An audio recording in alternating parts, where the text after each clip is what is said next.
Madam Speaker, I rise today in strong support of this rule and the underlying legislation. This rule will expand the regulatory jurisdiction that is being proposed and be worked on by this bill, the jurisdiction of the EPA and Corps, and in turn place more restrictions on landowners who will fall under this new umbrella of jurisdiction. And really the problem that we have here, and it is said many times from others that our side is at worst, at best, uncaring about the environment, and at worst, we actually want to make the environment terrible. I think what we've got to deal with here is the Clean Water Act has provided a good parameter and needs to be continued to work in, because it has a clear direction and a clear parameter of how you bring in bodies of water and what is under that jurisdiction.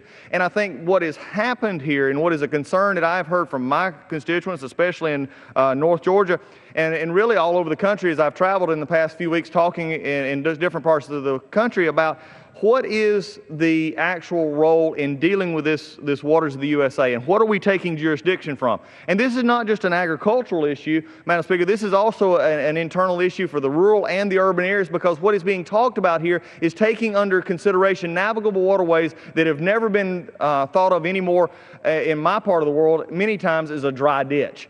And then now they'll simply say that, well, we're not trying to deal with dry ditches. In fact, that a dry ditch will not be covered under this. However, there's a caveat that basically they say that if the dry ditch, when water flows into another waterway, then it could be considered navigable. Well, the problem is, I don't know about anybody else, Madam Speaker, but in my part of the world, I've never seen a ditch run uphill and stop.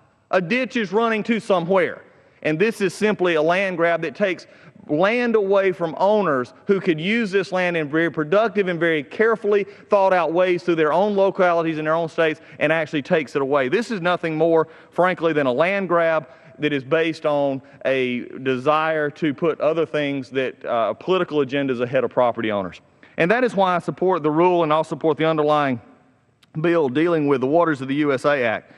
But also, I rise in support of our underlying bill as well, that basically it says, and we got to understand, the law clearly states the President shall notify Congress of any release of Guantanamo Bay detainees. It clearly states this. And if changing or breaking that law isn't enough, the President in his released 5 of the most dangerous detainees held at Guantanamo Bay. These Taliban leaders have orchestrated plans to engage in hostilities against Americans and in association with Al-Qaeda.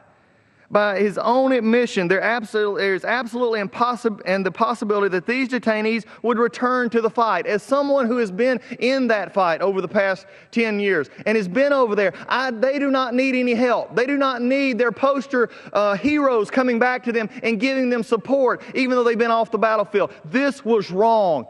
And my friend from Florida says that there are message bills. I challenge him to ask, are there anything? The gentleman's time has expired. Additional minute. The gentleman is recognized for an additional minute. Thank you. Madam Speaker, I ask, is there truly, though, and let's be sort of open and transparent, which is what the American people want here. There's not a bill that hits the floor of this House that is not a message bill. It sends a message of the priorities of the Congress. It sends a message of the priorities of the people that we represent. Yes, there are messaging bills.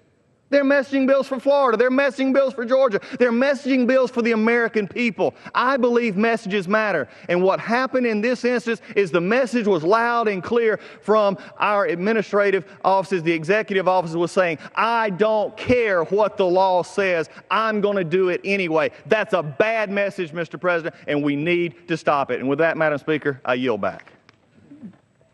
Gentleman from Utah reserves.